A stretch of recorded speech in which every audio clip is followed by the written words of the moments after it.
우리 옆 사람에게 이렇게 인사하겠습니다. 우리 만남은 우연이 아닙니다.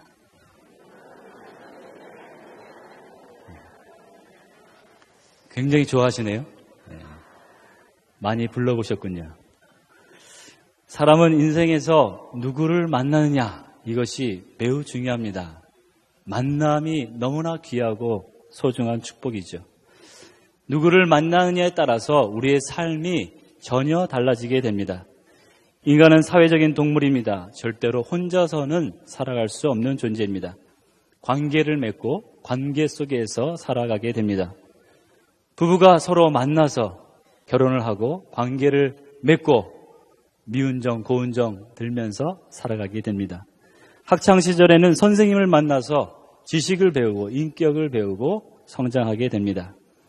또 직장 생활을 하면서 직장 선후배를 만나고 상사를 만나고 그렇게 생활하게 됩니다.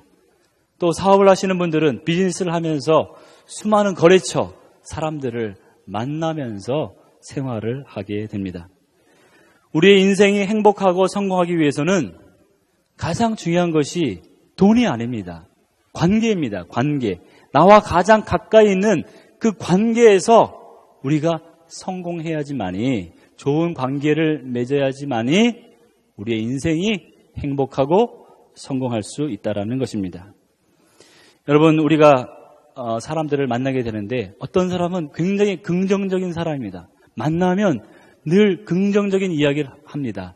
잘 될 거야. 이번 일은 잘 풀릴 거야. 그런데 어떤 사람을 만나면 끊임없이 부정적인 이야기를 늘어놓습니다. 이것 때문에 안 돼, 저것 때문에 안 돼, 저 사람 때문에 안 돼, 이 사람 때문에 안 돼. 여러분, 어떤 사람이 좋으십니까? 긍정적인 사람이죠. 만나면 긍정적인 말을 하는 사람, 그 사람을 우리가 선택하고 만날 때 우리의 인생이 성공에 이를 수 있다는 것입니다. 잠언 13장 20절 말씀에 보면 지혜로운 자와 동행하면 지혜를 얻고 미련한 자와 사귀면 해를 받느니라 라고 말씀하고 있습니다.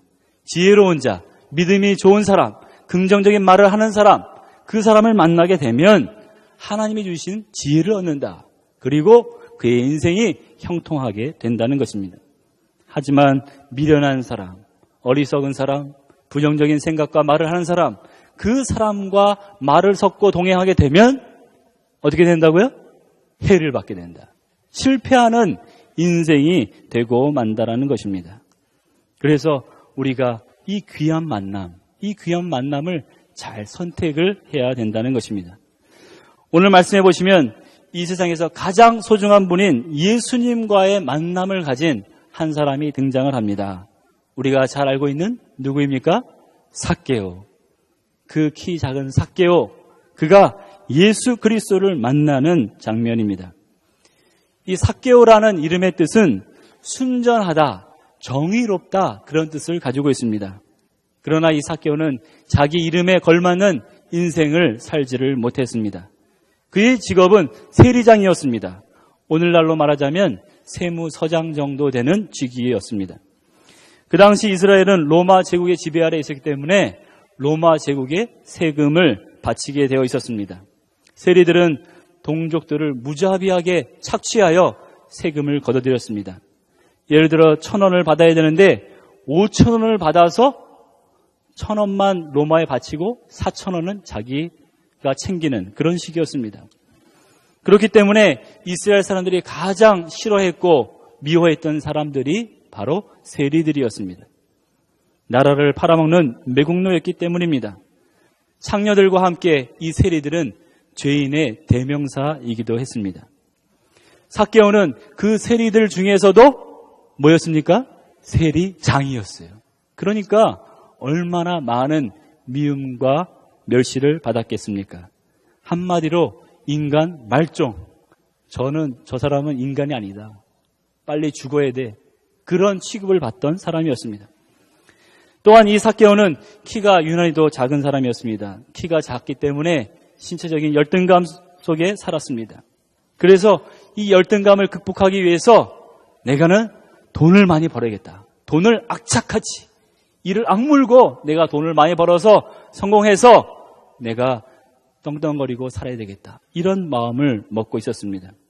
돈을 많이 벌면 다른 사람들이 나를 인정해 줄 것이다. 그렇게 생각을 했던 것이죠. 여러분, 행복은 돈이 많다고 돈을 많이 번다고 생기는 것이 아닙니다. 그래도 돈은 좀 필요하죠. 예, 돈이 없으면 또 굉장히 불편합니다. 돈은 어느 정도 필요합니다. 하지만 결정적으로 우리의 행복을 좌우하는 것은 돈이 아니라는 것입니다. 돈이 아니라 바로 관계입니다. 관계 속에서 사랑을 나누고 서로 사랑을 주고받는 그 관계를 통해서 우리는 인생의 행복을 경험하게 된다는 것입니다. 삭개오는 돈이 많고 부자였지만 많은 사람들로부터 미움을 받고 경멸을 받았습니다. 요즘 말로, 애들 말로 왕따를 당하는 그런 상태에 있는 것입니다. 여러분, 이것이 얼마나 큰 고통인지 아십니까? 우리 애들을 보십시오. 왕따 한번 당했다고 어떻게 해요? 자살하잖아요. 인간관계가 무너지면 그것은 매우 매우 큰 고통과 괴로움을 가져다 준다는 것입니다. 이 삭개오는 돈이 많았지만 결코 행복하지 않았습니다. 그러다 어느 날 예수님이 여리고 마을을 지나가신다라는 소식을 듣게 됩니다. 삭개오는 예수님을 만나야 되겠다. 내가 예수님을 만나면 뭔가 내 마음속에 이 고통의 문제, 이 인간관계의 문제를 해결할 수 있을 것이다. 그런 희망을 가지고 예수님 곁으로 가게 됩니다. 이미도 예수님은 인기가 절정에 달했기 때문에 많은 사람이 예수님 주위에 모여 있었습니다. 키가 작은 삭개오는 접근조차 할 수가 없었습니다. 보고 싶어도 볼 수가 없었던 것입니다. 그래서 삭개오가 국리 끝에 나무 위로 올라가게 됩니다. 돌무화과 나무 위로 삭개오가 엉금엉금 기어 올라갑니다. 여러분 한번 상상해 보십시오. 그렇게 세무서장이, 돈 많은 사람이 나무 위를 엉금엉금 기어 올라가는 것. 쉬운 일이 아니죠. 자기의 사회적인 지위와 체면을 다 내려놓고 한 가지 목적, 한 가지 목표, 내가 예수님을 만나야 되겠다. 예수님 얼굴을 봐야 되겠다. 그분을 만나면 내 인생의 문제가 해결될 것이다. 그 목적을 가지고 그 무화과 나무로 올라가게 됩니다. 그리고 예수님과 그 눈이 마주쳤습니다. 그렇게 유명한 그 예수 그리스도, 그분과의 만남이 이루어진 것입니다. 5절 말씀을 보십시오.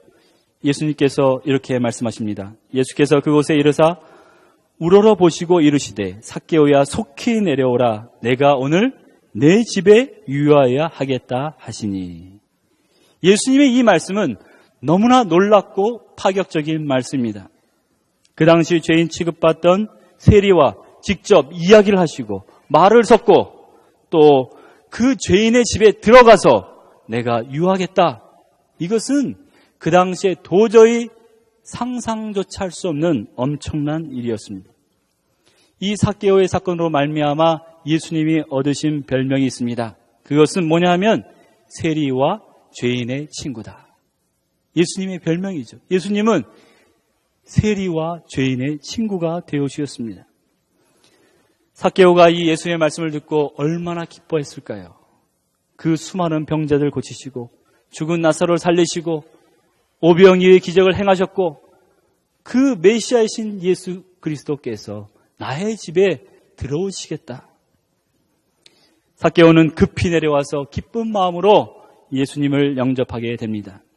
영접하는 자, 곧 그 이름을 믿는 자들에게는 하나님의 자녀가 되는 권세를 주셨으니. 이 말씀이 바로 삭개오의 마음 가운데, 심령 가운데 이루어지게 되었다라는 것입니다.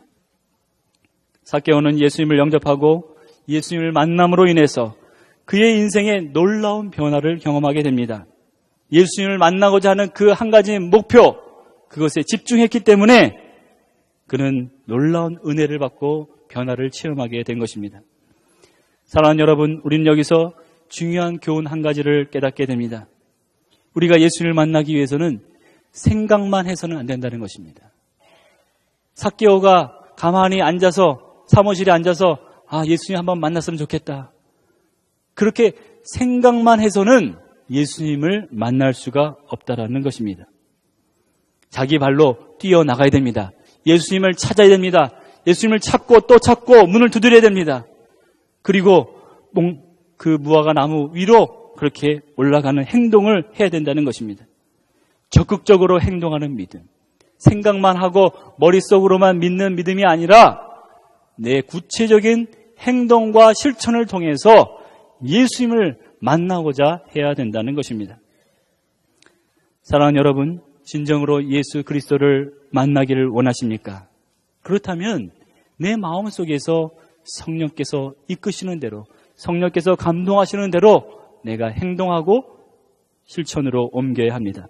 그리고 간절하게 하나님 앞에 기도해야 됩니다. 주님, 내 신앙이 그냥 어릴 때부터 믿어온 형식적인 신앙이 아니라, 그냥 의무적이고 책임만 감당하는 신앙이 아니라 정말 예수님을 만나길 원합니다. 예수님을 만나고 경험하고 주님을 체험하길 원합니다. 성령 충만받기를 원합니다. 그렇게 간절히 구하면서 기도하면서 나가야 된다는 것입니다. 여러분, 우리가 오랫동안 신앙생활을 해왔습니다. 어떤 분은 10년, 20년, 30년, 40년, 아니 어머니 뱃속에서부터 우리가 예수님을 믿어왔습니다. 그러나 우리의 믿음이 별로 성장하지 않습니다. 변화가 없습니다. 그 이유가 무엇일까요? 바로 그 예수님과의 인격적인 만남이 부재하기 때문입니다. 주님과의 만남을 통해서 나의 내면의 상처들, 그 쓴뿌리들이 치유되지 않기 때문에 우리의 믿음에 변화가 없는 것입니다. 오늘 저와 여러분이 그 주님을 만남으로 인해서 여러분 안에 놀라운 변화, 영적 변화, 영적 부흥이 일어날 수 있기를 간절히 바랍니다. 사랑하는 여러분, 사람에겐 세 가지 필요가 있다고 말을 합니다. 먼저는 육체적인 필요입니다. 우리는 좋은 음식이 필요하고 깨끗한 물이 필요하고 또 편안히 쉴 수 있는 안전한 집이 필요합니다. 의식주, 가장 인간의 기본적인 필요입니다. 그 다음에 두 번째 필요는 정서적인 필요입니다. 감정적인 필요입니다. 이것은 나와 가까이 있는 관계, 가족, 부모, 형제, 또 우리 교회 안에서 구역 식구들과의 관계, 장로님과의 관계, 권사님과의 관계, 이 관계 안에서 감정적인, 정서적인 필요들이 채워져야 된다는 것입니다. 사람은 그 관계 속에서 사랑을 받지 못하면 너무나 고통스러운 인생을 살 수밖에 없습니다. 외롭고 불행한 인생이 되고 만다는 것입니다. 우리는 태어나서 부모님으로부터 무조건적인 사랑과 인정을 충분히 받았습니다. 또 학교에서는 선생님으로부터 인정과 칭찬을 받아야 합니다. 그리고 직장에서는 직장 동료와 상사로부터 인정을 받아야 됩니다. 교회에서는 우리 목사님들과 또 장로님들로부터 인정받는 그런 아름다운 신앙생활을 해야 된다는 것입니다. 그럴 때 우리의 인생이 정말 행복합니다. 그 정서적인 필요가 채워짐으로 인해서 너무너무 행복하고 만족스러운 인생을 살게 된다는 것입니다. 세 번째 필요는 바로 영적인 필요입니다. 여러분, 육체적인 필요와 정서적인 필요가 다 채워져도 이 세 번째 필요, 영적인 필요가 채워지지 않으면 그 인생은 결국 그 공허함과 허무함 가운데 갈 수밖에 없다는 것입니다. 우리의 내면 속에는 예수님을 만남으로 채워져야만 하는 영적인 빈 공간이 있습니다. 그 공간은 하나님만이, 예수 그리스도만이, 성령님만이 채우실 수 있는 공간입니다. 그 공간 안에 하나님이 오시고 예수 그리스도를 영접하고 성령님을 초청할 때 비로소 나의 영적인 필요가 채워지게 됩니다. 그럴 때 우리의 마음은 우리의 하나님의 온전한 형상이 회복되면서 가장 온전한 사람으로 세워지게 된다는 것입니다. 오늘 예배를 통해서, 말씀을 통해서 여러분의 이 모든 필요들이 채워지기를 간절히 소원합니다.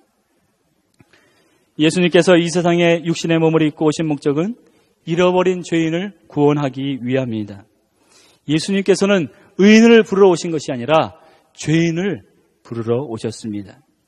그러므로 우리가 예수님과 인격적인 만남을 갖기 위해서는 나 자신이 죄인임을 인정하고 고백해야 합니다.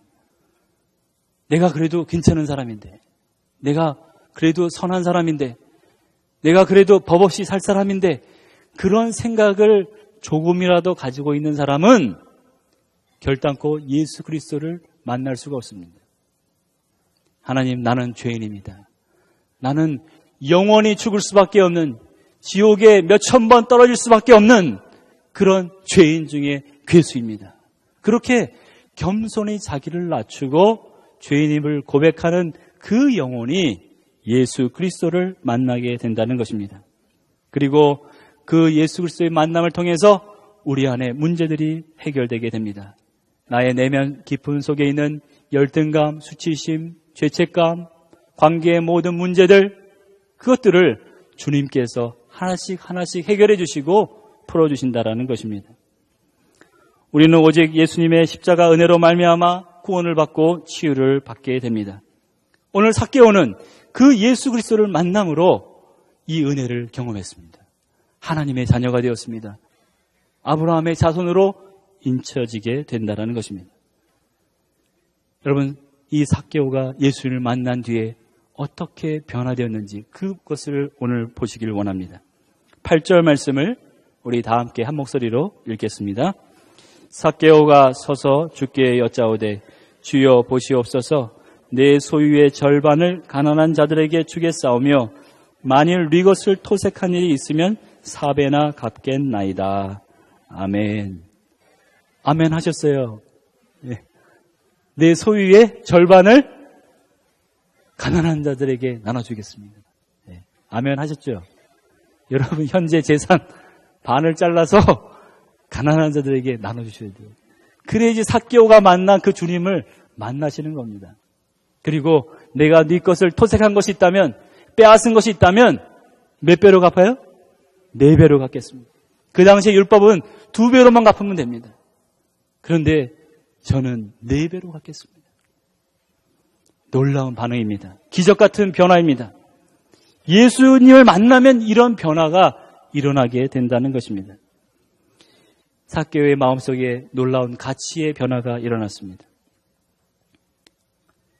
삭개오는 이전에 돈이 그의 인생의 목적이었습니다. 끊임없이 돈, 물질, 돈 많이 벌어야 된다. 내가 지위에 올라가야 된다. 그의 인생의 최고의 가치는 돈이었습니다. 부동산이었습니다. 아파트였습니다. 그런데 예수 그리스도를 만나는 순간 그의 최고의 가치가 바뀌게 되었습니다. 아, 인생의 최고의 가치는 돈이 아니구나. 인생의 최고의 가치는 바로 메시아이신 예수 그리스도이구나. 이것을 삭개오가 깨닫게 되었다는 것입니다. 영원한 생명의 가치, 영원한 그 구원의 가치를 삭개오가 깨닫게 된 것입니다. 여러분, 누가복음 18장에 보면 부자 관원의 이야기가 나옵니다. 이 부자 관원이 영생을 얻기 위해서, 구원을 받기 위해서 주님을 찾아왔습니다. 그러니까 주님께서 이렇게 말씀하셨습니다. 내게 있는 것을 다 팔아서 가난한 자들에게 나눠주고 너는 나를 따르라. 그 부자 관원은 어떻게 반응했죠? 그가 재물이 많음으로 근심하며 돌아갔더라 그랬습니다. 그 부자 관원은 구원에 이르지 못했습니다. 그 부자 관원은 그의 가장 소중한 것이 돈이고 물질이었기 때문에 그렇습니다. 여러분, 우리 주변에는 하나님도 좋고 돈도 좋다 하는 분들이 많이 있습니다. 그러나 하나님과 재물을 결단코 겸하여 섬길 수가 없습니다. 한 사람이 두 주인을 섬기지 못할 것이니 혹 이를 미워하고 저를 사랑하거나 혹 이를 중히 여기고 저를 경히 여김이라. 너희가 하나님과 재물을 겸하여 섬기지 못하느니라. 아멘입니까? 예, 별로 아멘 안 하시네. 예, 하나님과 재물을 겸하여 섬길 수 없어요. 겸하여. 예. 하나님만 사랑하셔야 됩니다. 예. 그리고 하나님이 주신 재물은 하나님의 영광을 위해서, 교회를 위해서, 하나님 나라 확장을 위해서, 선한 일을 위해서 마음껏 쓰시고 가셔야 됩니다. 어디로 가셔요? 천국으로 가시기 전에. 예. 천국 가시기 전에 하나님이 주신 물질을 다 쓰시고, 그래서 마지막 은행 잔고 얼마로 딱 만들면 좋겠습니까? 예. 제로로 만드시고. 근데 자녀들을 위해서 장례 치를 비용은 좀 남겨두시는 게 좋아요. 그런데 부조금으로 다 해결될 겁니다. 다. 하나님이 주신 물질 쌓아두지 마시고 하나님 나라를 위해서 다 쓰시기를 간절히 바랍니다. 예수님을 내 인생의 가장 귀한 분, 가장 소중한 분으로 깨닫고 그분을 나의 구주로 주인으로 모셔드릴 때 바로 구원이 이루어지게 됩니다. 오늘 삭개오는 그 구원을 체험했습니다. 그리고 회개했습니다. 그가 잘못 살아온 인생을 완전히 180도 바꿔서 돌이켰습니다. 여러분, 우리가 예수님을 믿고 회개해야지만이 구원을 받습니다. 믿기만 하면 구원받는 것이 아닙니다. 입술로 고백만 한다고 구원받는 것이 아닙니다. 분명한 회개의 결단과 회개에 합당한 열매를 맺어야 됩니다. 많은 분들이 오해하는 경우가 이 부분이 있습니다. 내가 지나온 죄에 대해서 슬퍼하고 후회하는 것, 이것은 회개의 시작일 뿐입니다. 회개는 반드시 열매로 나타나야 된다는 것입니다. 누구에게 조금이라도 빚진 것이 있다면 다 갚아야 합니다. 누구에게 잘못하고 상처 준 일이 있다면 서로 만나서 용서하고 화해를 이루어야 됩니다. 이것이 회개입니다. 아유, 내가 상처 줬지, 잘못했다. 생각만 하는 것은 회개가 아닙니다. 만나서 서로 그것을 고백하고 회개하는 것, 이것이 진짜 회개라는 것입니다. 회개는 입술로만 하는 것이 아니라 구체적인 행동을 통해서 실천해야 됩니다. 그것이 진짜로 구원받는 회개인 것입니다. 지금 여러분 가운데 오랫동안 신앙생활을 해오셨지만 아직까지 그 주님을 인격적으로 만나지 못하신 분이 계시다면 이 시간 그 주님을 영접하십시오. 여러분의 마음속에 모셔드리십시오. 주님, 내가 주님을 나의 주인으로 영접해 드리기를 원합니다. 삭개오는 이 진실한 고백을 통해서 구원에 이르게 되었습니다. 9절 말씀을 보십시오. 오늘 구원이 이 집에 이르렀으니 이 사람도 아브라함의 자손이미로라. 아브라함의 자손이 되었어요. 하나님의 자녀가 되었다라는 것입니다. 예수님을 정말로 만나야지만이 우리가 하나님의 자녀가 되고 천국에 들어가게 되는 것입니다. 여러분 안에 이 구원의 확신이 있으십니까? 만약 오늘 밤 정말 하나님이 나를 부르시면 천국에 들어갈 확신을 가지고 계십니까?